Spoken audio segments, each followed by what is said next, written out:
नमस्कार। सितंबर महीने का दूसरा निम्न दबाव का क्षेत्र देश के भागों को प्रभावित करने वाला है और इसी वजह से सितंबर में मानसून का बेहतर प्रदर्शन हमें संपूर्ण भारत में देखने को मिल सकता है। औसत से अधिक वर्षा सितंबर के महीने में रिकॉर्ड की जा सकती है। दूसरा सिस्टम जो डेवलप होने वाला है बे ऑफ बंगाल पर डेवलप होगा और ये तमाम राज्यों में बारिश की गतिविधियों को बढ़ा देगा और उम्मीद ये है कि हाल के जो सिस्टम मानसून सीजन में बने हैं उनसे ज़्यादा स्ट्रांग हो सकता है, डिप्रेशन की इंटेंसिटी में जा सकता है और काफ़ी राज्यों को ये प्रभावित करेगा। लेकिन इससे पहले एक बार नजर डाल लेते हैं संपूर्ण भारत में अब तक मानसून के प्रदर्शन पर। सामान्य से 7% नीचे है बारिश का आंकड़ा। अब तक जहां 770 मिलीमीटर के आसपास वर्षा रिकॉर्ड की जानी थी वहां पर हुई है 715 मिलीमीटर के आसपास बारिश, जिसमें दक्षिण भारत के क्षेत्र सामान्य से अधिक वर्षा वाले रीजन है जहां पर सामान्य से 10% ज्यादा वर्षा रिकॉर्ड की गई है। दूसरी तरफ सामान्य से 13% ज्यादा बारिश हुई है दक्षिण भारत के क्षेत्रों में।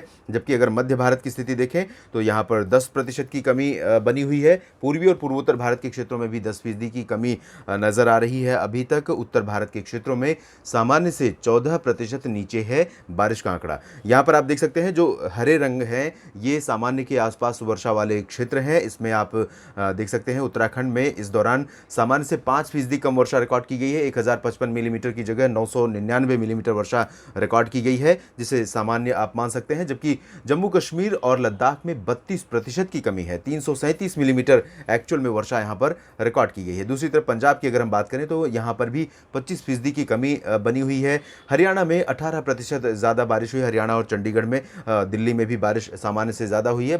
दिल्ली में बारिश सामान्य से 25% ऊपर है। इधर हम वेस्ट उत्तर प्रदेश की स्थिति देखें तो यहाँ पर 23% की कमी है। राजस्थान की बात करें तो हाल के दिनों में जिस तरह की बारिश की इंटेंसिटी बढ़ी है राजस्थान के भागों में, इसकी वजह से यहाँ पर औसत के आसपास पहुँच गया बारिश का आंकड़ा। 3% की कमी यहाँ पर है। जबकि पश्चिमी भागों में 17% कम है। ये भी औसत के आसपास माना जाता है, बहुत ज़्यादा डेफिशिएंट लेवल नहीं है। हालांकि यहाँ पर रियल सिचुएशन जो है, ये जो रिकॉर्ड है ये मौसम केंद्रों पर रिकॉर्ड की जाने वाली बारिश है, औसत बारिश है। चाहे एक दिन में ही बहुत अधिक आंकड़े बढ़ जाएं, लेकिन जो बारिश की रिक्वायरमेंट है, बारिश का जो इक्वल डिस्ट्रीब्यूशन है और इसका कह सकते हैं कि इंटेंसिटी है एक सर्टेन फ्रीक्वेंसी में, यानी समय समय पर होने वाली जो बारिश होती है वो अगर नहीं होती, कुछ ही दिनों में बहुत ज़्यादा बारिश, ज़्यादा समय शुष्क मौसम होता है, तब आपको ड्राउट जैसी कंडीशन फील होती है। तो ये कंडीशन यहाँ पर बहुत समय तक रही, लेकिन सितंबर के शुरुआती दिनों में कुछ स्थानों पर काफ़ी ठीक ठाक बारिश रिकॉर्ड की गई है। इसके बाद हम चलते हैं पूर्वी उत्तर प्रदेश की तरफ। यहाँ पर सामान्य से 4% कम वर्षा रिकॉर्ड की गई है, जिसे आप सामान्य के आसपास मान सकते हैं।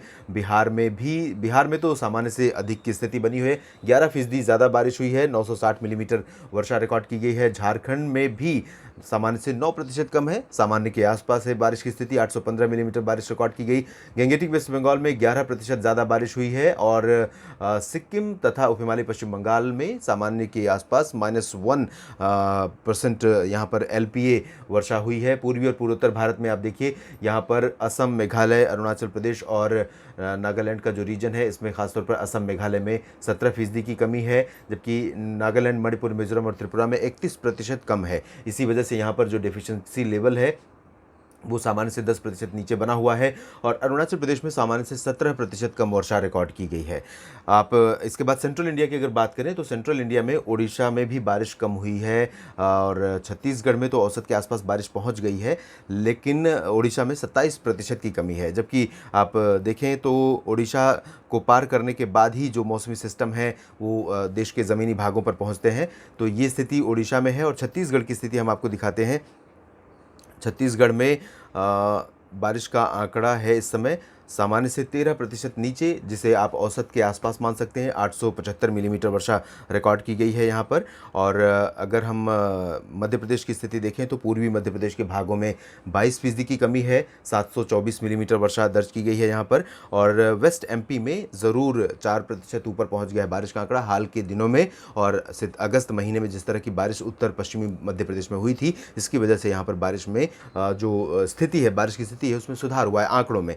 लेकिन दक्षिण पश्चिमी राज्यों जिलों में कई जगहों पर अभी भी बारिश में काफ़ी कमी बनी हुई है। इसके बाद हम रुख करते हैं गुजरात की तरफ का। गुजरात के क्षेत्रों में हाल के समय में जो बारिश हुई उसकी वजह से थोड़ा सा इंप्रूवमेंट ज़रूर हुआ है, लेकिन इसके बावजूद आप यहाँ पर देख सकते हैं डेफिशिएंसी लेवल सॉरी 43% पर पूर्वी क्षेत्रों में है। ये आज का आंकड़ा अभी इसमें कैलकुलेट नहीं हुआ है। आज का आंकड़ा कैलकुलेट होगा तो ये ज़रूर 40 से नीचे पहुंच जाएगा, लेकिन आप देखिए कि आधे के लगभग कमी यहाँ पर है। सौराष्ट्र और कच्छ में भी स्थिति खराब है, 35% कम वर्षा अब तक रिकॉर्ड की गई है। महाराष्ट्र में कुछ ही रीजन ऐसे हैं जहाँ पर बारिश में कमी है, ख़ासतौर पर विदर्भ में थोड़ा सा डेफिशिएंसी अभी बनी हुई है 9% की, लेकिन इसे आप औसत के आसपास मान सकते हैं क्योंकि काफ़ी अच्छा स्पेल फ्रीक्वेंसी में, बहुत अच्छी फ्रीक्वेंसी में यहाँ पर बारिश ऑन एंड ऑफ जारी है कुछ जिलों को छोड़कर। मराठवाड़ा में 38% ज़्यादा वर्षा रिकॉर्ड की गई है। मराठवाड़ा देश का वो क्षेत्र है जहाँ पर जो हर साल बरसात के समय में भी और गर्मियों के समय में सुर्खियों में होता था ड्राउट के चलते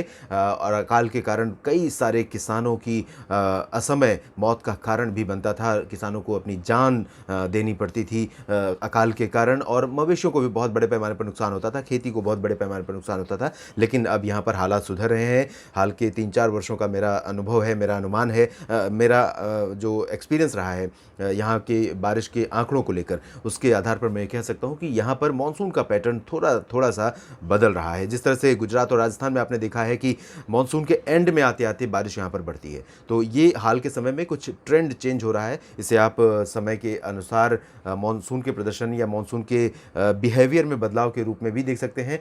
मध्य महाराष्ट्र में 10% ज़्यादा वर्षा रिकॉर्ड की गई है और कोंकण गोवा में सामान्य से 17% ज़्यादा 3087 मिलीमीटर बारिश रिकॉर्ड की गई है।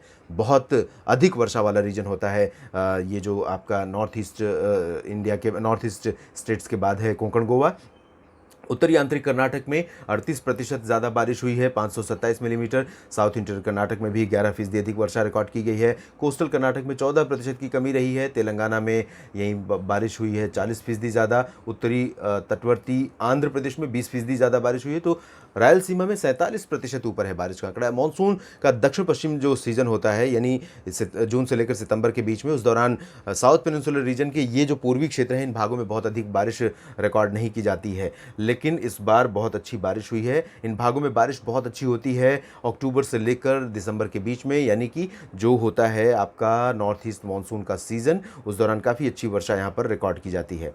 तमिलनाडु में भी सामान्य से 31% ज़्यादा वर्षा रिकॉर्ड की गई है और केरल तथा माहे में 19% की कमी है, लेकिन ये रिकवर कर लेगा जिस तरह की कंडीशन देश में बन रही हैं।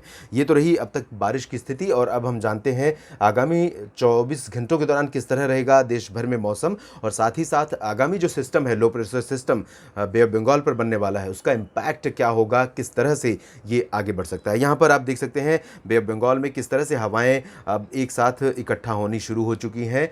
ये जो रीजन है यहाँ पर लो प्रेशर सिस्टम डेवलप होगा और उम्मीद है कि लैंड फॉल करने से पहले, लैंड के करीब पहुँचने से पहले ये डिप्रेशन और उसके बाद डीप डिप्रेशन की कैटेगरी में जा सकता है।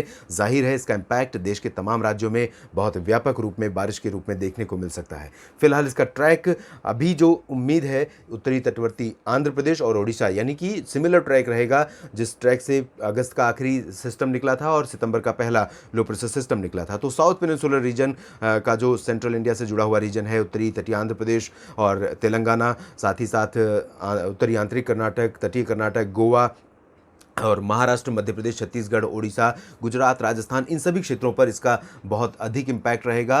कल सिस्टम डेवलप हो सकता है और अगले 24 घंटों में डेवलप होने के 24 घंटों के बाद यानी 12 सितंबर को ये वेल मार्क लो, उसके बाद डिप्रेशन बन सकता है। डिप्रेशन बनने के बाद ये वेस्ट और नॉर्थ वेस्ट डायरेक्शन में आगे बढ़ेगा। तमाम राज्यों में 11 से लेकर कम से कम 6-7 दिनों के दौरान ये बहुत अच्छी, बहुत ज़्यादा बारिश दे सकता है कई राज्यों में। क्या कुछ अचानक तो नहीं, खैर अब इसे अचानक नहीं कहेंगे क्योंकि पहले से सेट हो रहा है पैटर्न, तो क्या कुछ बदलाव होगा, किन राज्यों पर ये सबसे ज़्यादा बारिश देगा, इस पर मैं नज़र रखूंगा और आपको पहले से इन्फॉर्म करूंगा। ये लो प्रेशर सिस्टम कल से प्रभावित करना शुरू करेगा, पहले पूर्वी तटों को, उसके बाद फिर अंदरूनी भागों को। लेकिन जो पहला सिस्टम था, इससे पहले मध्य प्रदेश पर पहुंचा था, वो कमज़ोर होकर साइक्लोनिक सर्कुलेशन के रूप में अभी भी उत्तर पश्चिमी मध्य प्रदेश और इससे सटे राजस्थान के ऊपर है। और इसका इम्पैक्ट यहाँ पर आप देख सकते हैं लगभग कह सकता हूँ कि पूर्वी राजस्थान के सभी क्षेत्रों, मध्य प्रदेश के अधिकांश इलाकों, उत्तर प्रदेश के तमाम जगहों पर और साथ ही साथ गुजरात के कुछ इलाकों पर देखने को मिल रहा है। और आने वाले समय में कम से कम 48 घंटों तक इसका इम्पैक्ट नॉर्थ एमपी और इससे सटे भागों पर, साथ ही उत्तर प्रदेश पर, गुजरात और राजस्थान पर ये बना रहेगा। इसके अलावा उत्तर भारत के क्षेत्रों में यहाँ पर आप देख सकते हैं पंजाब और जम्मू कश्मीर, गिलगित बाल्तिस्तान, मुजफ्फराबाद में कुछ स्थानों पर काफ़ी अच्छी वर्षा अगले 24 घंटों के दौरान संभावित है। उत्तराखंड में पिछले 24 घंटों में बहुत ज़बरदस्त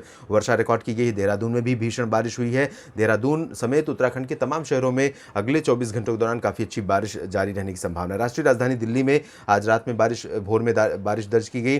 पंजाब हरियाणा में भी बारिश दर्ज की गई है और अगले 24 घंटों के दौरान यहाँ पर बारिश की गतिविधियाँ इसी तरह से बनी रह सकती हैं। और साथ ही साथ कोस्टल रीजन पर आप देख सकते हैं, ये जो समूचा कोस्ट है, इन भागों में कई स्थानों पर वर्षा होने की संभावना बनी हुई है। और ऑन एंड ऑफ यहाँ मैं ये कह सकता हूँ कि नॉर्मल मॉनसून रेन यहाँ पर जारी रहेगी, उत्तर से लेकर दक्षिण कोंकण गोवा, दक्षिणी पश्चिमी क्षेत्रों, दक्षिण पश्चिमी घाटों तक यानी केरल तक। इसके साथ ही जब ये सिस्टम, लो प्रेशर सिस्टम आगे बढ़ेगा, आप ये देखिए कि किस तरह से ये पश्चिमी हवाओं को अरब सागर से भी अपनी तरफ आकर्षित करता है। ये सिस्टम जब बनना शुरू हो रहा है, ये हवाएं बढ़नी शुरू हो रही हैं और ये हवाएं जब भी बढ़ती हैं, भले ही ये सिस्टम आगे जाएगा, सेंट्रल इंडिया में बारिश देगा, लेकिन कोस्टल रीजन पर भी बारिश बढ़ जाएगी। साउथ पेनिनसुलर रीजन के, कर्नाटक के तटीय भागों में, केरल में और अंदरूनी कर्नाटक, तमिलनाडु, आंध्र प्रदेश के रायलसीमा, तेलंगाना, इन सभी क्षेत्रों में, क्योंकि यहाँ से हवाओं का प्रभाव बढ़ जाएगा और ये सिस्टम आगे बढ़ेगा, तब ये पुश करेगा इधर से पूर्वी हवाओं को, दक्षिण पूर्वी हवाओं को पूर्वोत्तर भारत और पूर्वी भारत के राज्यों में, साथ ही साथ उत्तर प्रदेश समेत उत्तराखंड और जम्मू कश्मीर तक इसके प्रभाव से बारिश की गतिविधियां बढ़ जाएंगी। लो प्रेशर सिस्टम से जुड़े अपडेट के इस बुलेटिन में अभी इतना ही।